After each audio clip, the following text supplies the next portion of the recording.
አቦይቺ ደግሞ ስሚ የብር ድንች አምጪ እስቲ። አቤት። እሺ መጣው። የብር ነው አይደል? እንደውም ድንቹን ታዩ። ምን? ኧረ ታታ ይደብራል። ፈታ ምን አልከኝ? እኔ ልጅ ድንቹን ታዩ። አንተ እናት አልሆነ። ዝም በይ እባክሽ። ወይ በስትክክል አሰሪ ኩራትሽ። ምን? እናቴን ተናገርካታ? ቆይ ለወንድሜ ነው የምናገረው። አንተ ልጇ ቢሰማ ዝም ቢል ይመስላል። እባክህ ምን ሊያመጣ ወንድ ከሆነ መጥቶ ይናገር። ይኸውልህ እኔ ግን አይመለከተኝም። በእናትህ ተነስና አውጣ። ከመጣ ትጣሉብኛላችሁ። 400 ብር አቡባ ካያዋጣም። ወንድሜ ምን ሆነሽ ነው? እማዬን ዛሬም አንዱ እያስቸገራት ነው። ዛሬም ነይ። ዛሬ አለቆ የቱ ነው?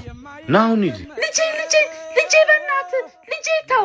እማዬ ዛሬ ምንም ቢሆን አለቆ። ልጄ ባጠባው ጡቴ ስትተው ያስፈራራል እንዴ? ተው ታታ፣ ወንድ ልጅ በእናቱ አትፈትነው። ለነገሩ እማዬ ታዩ፣ እነሱ አይደሉም ጥፋተኛ፣ እኔ ነኝ ጥፋተኛ። አንተ ምን አጠፋህ ልጄ? የኔ ድል ነው። አንቺን ማሳረፍ ያልቻልኩ ቀሽም ልጅ ነኝ እኔና። ተው የኔ ልጅ ታሳርፈኛለህ። እማዬ ከዛሬ ጀምሮ ይህን ስራ እንዳሰሪው። አሁን ወደ ቤት ሂጂ። ለእናቴ ስል ነው አንገቴን የደፋሁት። እማዬን ስራ አስቆማት። ምን ልንበላ ነው? መኪና የሚሰጠኝ ሰው አግኝቻለሁ። ቢያንጎ ተመዝግቤ በቀን እስከ 6700 ብር አገኛለሁ። ምን?